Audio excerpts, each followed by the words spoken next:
everybody. I'm Brittany Lewis, a breaking news reporter here at Forbes. Joining me now is Congresswoman Debbie Wasserman Schultz. Congresswoman, thank you so much for joining me. Thanks for having me again, Brittany. Good to be with you. Congresswoman, it's good to be with you. And for years now, there have been loud calls for transparency regarding the case against disgraced financier and convicted sex offender Jeffrey Epstein, in large part because it's just so shocking how someone was able to get away with such heinous sex crimes, including crimes against minors, for so long, seemingly because they were rich, powerful, and well connected. You've been working on bipartisan legislation that was inspired by an Epstein survivor's fight. So, to start off the conversation, talk to us about what you've been working on. Well, thanks for having me again, Brittany. I'm really glad to be able to come on and talk about exciting news that today I reintroduced the Courtney Wild Reinforcing Crime Victims' Rights Act alongside my colleague, Congressman Tim Burchett from Tennessee, who is a Republican. This is bipartisan legislation that has been introduced before, and we've had that introduction be bipartisan once again. Critical legislation because these these Epstein files that the administration continues to resist releasing, and the sham interviews that have been done that really aren't transparently showing us how these decisions were really made, really end up traumatizing the Epstein victims again and again. So what we're doing here is, through the law, trying to make sure that the sweetheart deal that Epstein was able to cut, that avoided federal prosecution, that avoided any hard time, that allowed him to have this work release arrangement where he was able to actually leave his confinement in his home, in jail, and go to his office every day. That outrageous plea deal was never revealed to the crime victims. That's critical. We have to make sure that federal law prevents that from ever happening again, and that's what this bill does. And this legislation was named after Courtney Wild, who is an Epstein survivor. So, can you Yes. talk to us a little bit about her story and what were some of those loopholes she found herself in when she was trying to get justice for herself? Well, Courtney Wild fought for years to be able to make sure that the Crime Victims' Rights Act entitled her to have her day in court and to be able to protest the sweetheart plea deal that was really just a slap on the wrist for a human sex trafficker that was Jeffrey Epstein and his accomplices. That sweetheart deal essentially made it so that those crime victims never got their day in court. The Crime Victim Rights Act entitles crime victims to be able to, in open court, be able to protest and register their objections to proposed settlements, plea deals, as well as sentencing. And what happened here is that after years of fighting to get that opportunity, it was determined that because it was a plea deal outside of federal court, that the survivors were not entitled to that. And we have to make sure that there's, first, no sweetheart plea deal ever allowed like this again. And if a plea deal is cut, that crime victims' rights are enforced. And you've reintroduced this with Congressman Tim Burchett, and he is a Republican from Tennessee. I feel Yes. really lucky. I've had a few conversations with you. I've had a few conversations over the years with Congressman Burchett, and both lovely people, but both very different politically, Yes. right? You're a Democrat, he's a Republican. So talk to us about how those conversations went. And it seems like this is an issue that really can and does transcend politics. Is that true? It really is true. This is an issue that transcends politics. It should transcend politics more than it does. Thankfully, there are good people like Tim Burchett on both sides of the aisle. Tim and I don't really agree on anything. We always joke about it. We're friends. This is an opportunity that for us to come together, because making sure that victims of crime, the survivors of these horrific sex crimes over many years that stole the childhood of over 1,000 young women, that can never happen again. That the survivors of crimes like this would not have their rights swept aside, and that federal law would recognize their ability to make sure they had their say in court. And frankly, had that opportunity occurred, then making sure that that sweetheart deal came to light would have been possible. It was a secret, in the dark, completely opaque deal that denied not only the crime victims their opportunity, but made it so that there really wasn't justice served. And that sweetheart deal, FBI Director Kash Patel said that Alexander Acosta, he was the U.S. Attorney for the Southern District of Florida at the time, and he's the one who struck that sweetheart deal. He said his handling of the Epstein case in 2006, 2007, and 2008 was the original sin of this case. A, do you agree with that? And B, how do you think the Trump administration's handling it right now? I do absolutely agree with that. And Chairman Comer of the Oversight Committee in the House will be interviewing Alex Acosta on Friday, tomorrow. Um, I'm really concerned that we don't know whether we're even going to be able to see the transcript or hear a recording of that interview. I mean, this really should be done in public.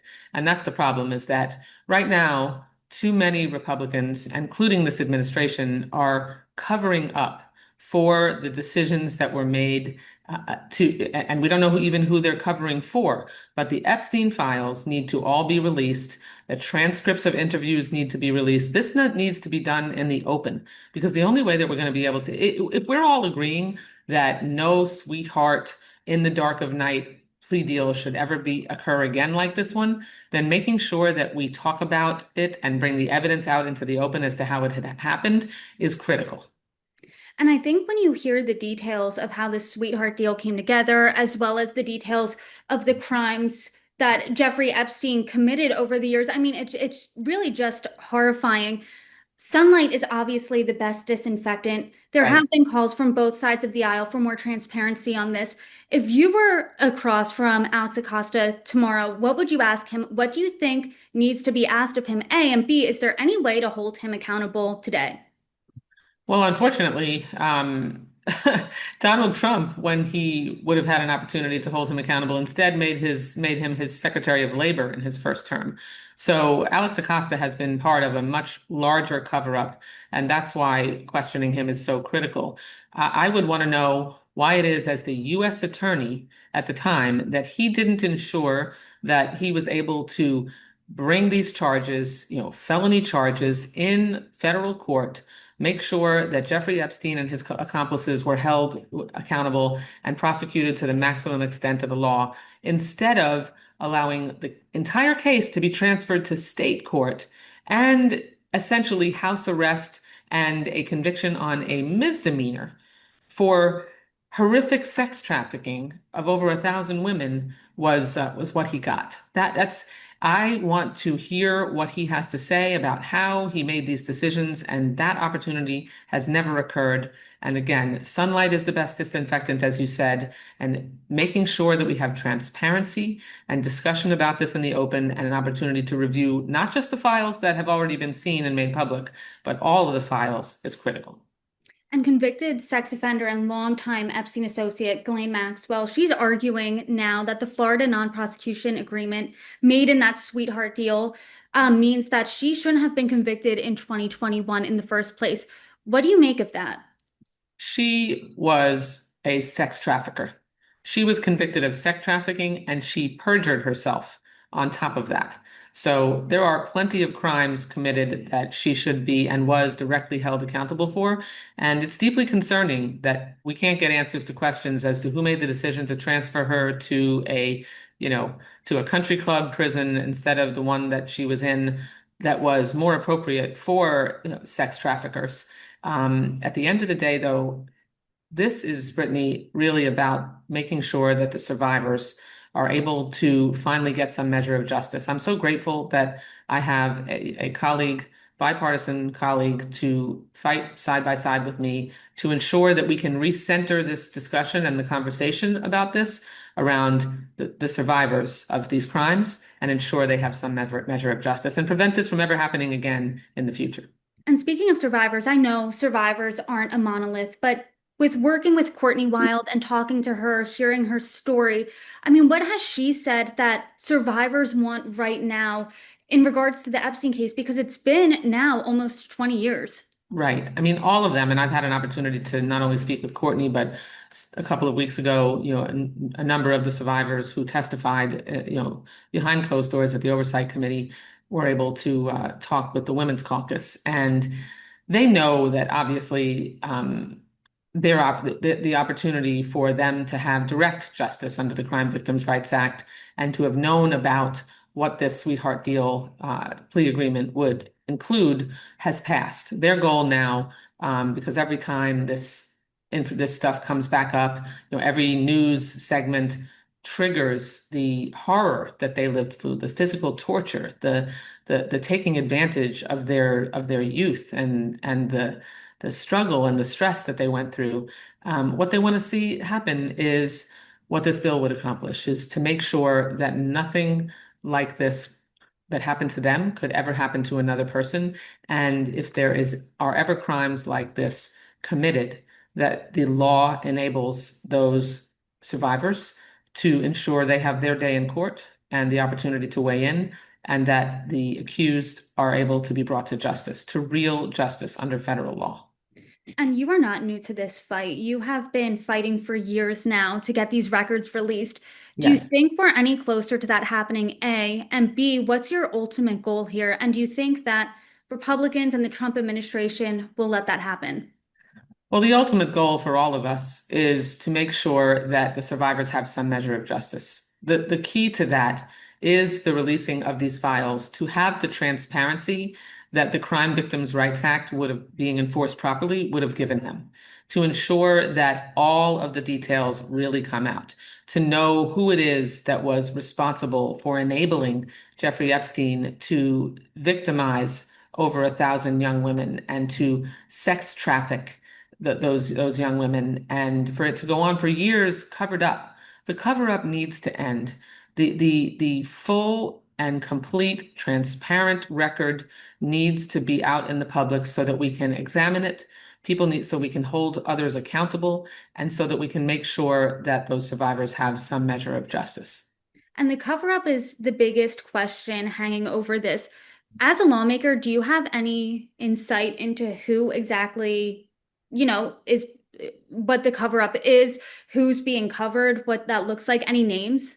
It's hard to say. I mean, I think some might be obvious, but what's going on right now is that the Trump administration has done everything they can to lie, move the ball. Um, this is clearly a Lucy in the football situation, where every time we think that there's finally going to be the opportunity to really get a close examination of these files and the evidence, there's some excuse, veil, enclosure that prevents that.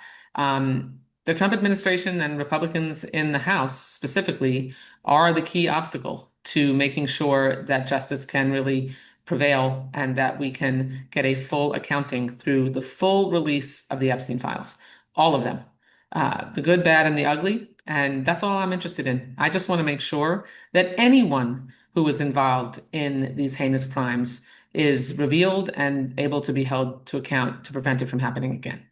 And last question for you. You've reintroduced this legislation. What's next? Well, what's next is hopefully we're going to have an opportunity, once it's referred to committee, to have a committee hearing. And I'm going to seek bipartisan co-sponsors. And I've had a lot of good conversations with Republicans about this. And we'll see if we can, because my goal is to make sure that if we're not able to agree on every aspect of how we deal with this going forward, let's at least agree that we should have a change in the law to ensure that whatever loophole existed that allowed a court to decide this, secret plea deal that occurred outside of federal court prevented the survivors from having the opportunity to have their rights enforced, that doesn't happen to anyone else. Well, there's Everyone involved in this on both sides of the aisle keeps saying they want this to never happen again. Well, this is an opportunity to ensure that. Let's pass this bill. Well, we will certainly be keeping our eye out on this legislation. Per usual, I always appreciate you coming on. You're welcome back anytime. Congresswoman Debbie Wasserman Schultz, thanks for joining me. Thanks, Brittany, as always. Take care. Bye.